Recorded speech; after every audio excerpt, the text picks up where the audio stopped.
Magandang umaga po sa inyong lahat. Naririto po tayo ngayon sa garden site. Yung gagawin po natin magandang garden. So part po ng challenge ay talagang mapaganda to sa loob ng 30 days. So sorry po kung hindi ko po na-upload yung mga 3rd day, 4th day and so on.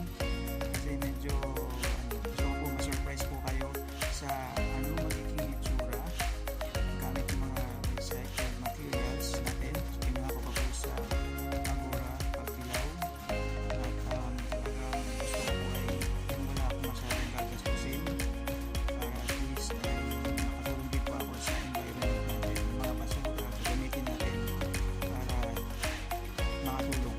Ayan. So abangan niyo po yung mga i-upload ko po mga videos.